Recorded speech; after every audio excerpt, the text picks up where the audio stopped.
Hello, people. I finished a book, Giants, The Dwarfs of Auschwitz. Uh, this is another one of those books that I got in Pinckney in the $10 book bag. Why did I buy this book? Because it's got dwarfs and it's got Auschwitz. Of course I'm going to buy this book. The book ended up not being really great. Kind of follows the life, a little bit of the history of these 7 little people.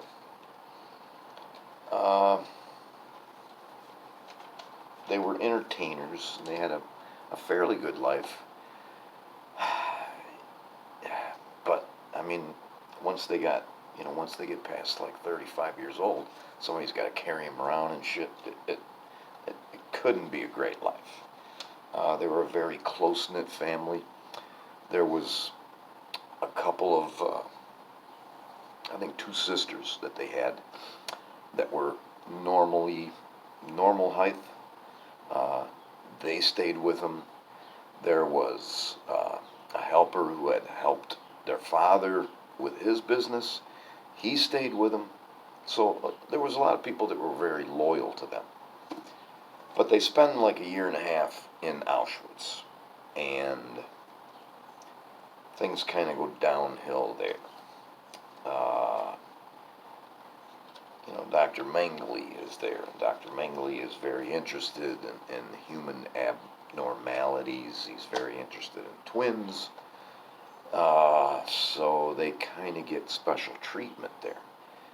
If you can call it special treatment. I mean, they live. Probably 95-96% of the people that went to Auschwitz or Birkenau, which was the other one that was very close. Maybe 4% of the people that were sent there lived. A lot of those 4% wrote books. And some of the books that they wrote conflict with the dwarfs' explanations of what they did in their year and a half there. The dwarves maintain that they never once entertained the SS guards or Mengele. That was their job. They were entertainers. They were singers. They put on shows. That's how they made their living. They did that after the war was over and after Auschwitz was liberated. They did it in Israel for a little while until they got too old, until it was too exhausting for them. They did it after the war. I suppose there's reasons that they might lie about it, or just omit to tell about it. I don't know. It wasn't a great book. I zipped through this thing. That's kind of large print. The book was published in 2013, 278 pages. It was written by 2 people, and I'm not going to try and pronounce their names. They have Hebrew names, Yiddish names, whatever it is. They did a pretty good job tracking down, first-hand accounts, finding out what happened to them after the war, digging a little bit into their history before the war, before they were born, and they also did a halfway decent job trying to track down what happened to Mengele after the war. 278 pages. I did not realize that dwarves, I'm trying real hard not to say midgets because apparently nobody says that anymore. But apparently they have very broad feet. The dwarves with this type of genetic abnormality, where they have a normal-sized head, normal-sized trunk, little tiny T-Rex arms, and short bowed legs. Apparently they had to always get their shoes made, specially. And they didn't do this, but their mother was a married Jewish woman, so they had to shave their head. So I don't know. I'm sure that this practice has been discontinued, but around the turn of the century, around the year 1900, married Jewish women shaved their heads and then wore like a babushka over that. Second and third paragraph, page 156. There is an ambulance in the street in front of my house, so I wonder which one of my neighbors is having difficulties. It's not Herschel, so the other ones I care less about. Second or third. Perla Ovitz was their last name, and Perla was the youngest, insists that she and her family never took part in the nightlife of the death camp. They never performed in these drunken revelries. They never sang in public. They never privately entertained parties of capos or SS men. Yet nearly all witnesses, former fans, acquaintances, and neighbors from Razavlia, who were in the camp with them, as well as inmates who shared their barrack, vividly recall the dwarves performing for the SS. One such witness was Ita Tesler.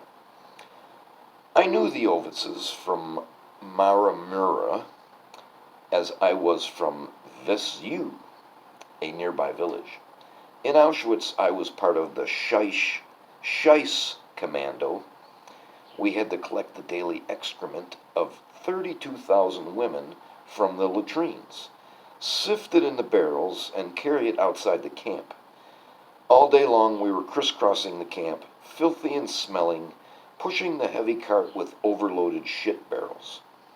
One day I came across two of the dwarf ladies. It was extremely cold, and I envied them for being able to have coats and warm pockets. I asked them where they were going, and they answered, singing. I would run into them a few more times, walking in the same direction, but I couldn't tell if it was always the same duo or if they took turns. So apparently it's hard to tell. Man, all dwarves look alike. I don't know what she's trying to say there. Conflicting accounts. I went into that a little bit. Page 234. This is from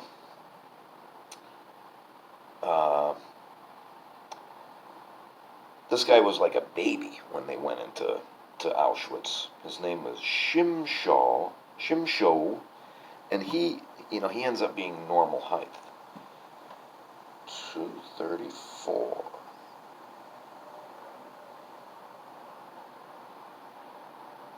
He does not have a great, he's got some issues, and he acts out on them.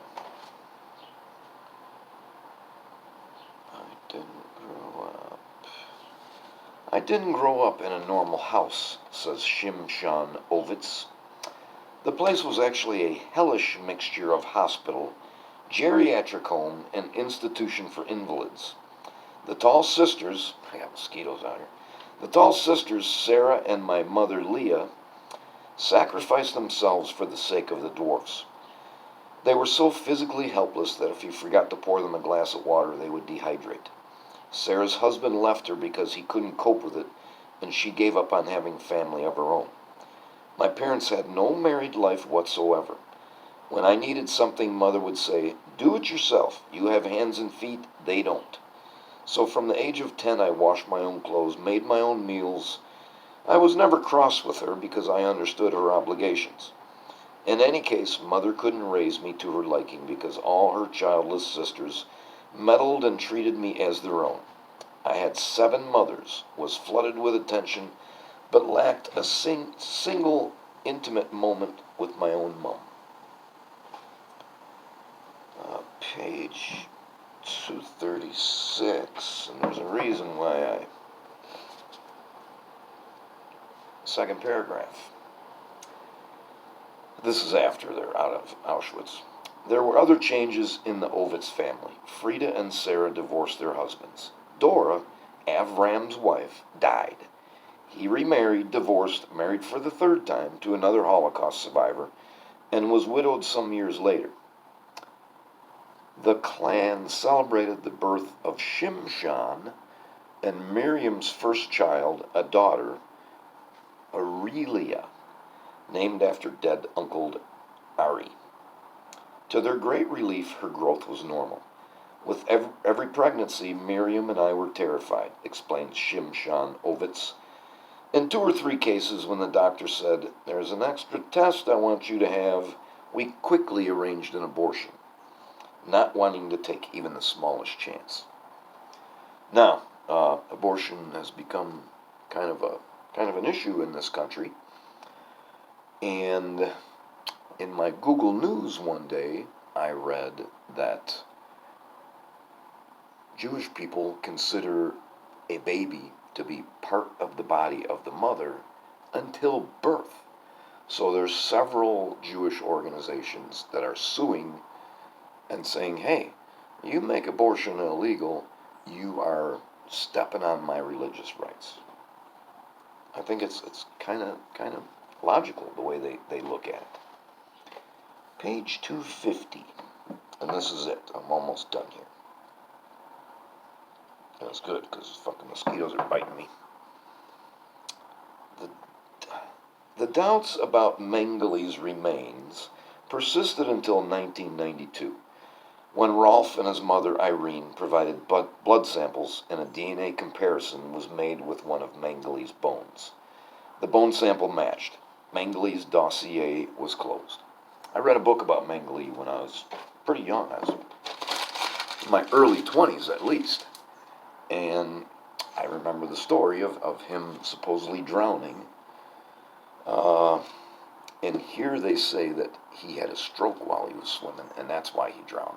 But I do not remember anything about the DNA, so perhaps when I was in my early 20s, this was, would have been the infancy of DNA comparisons.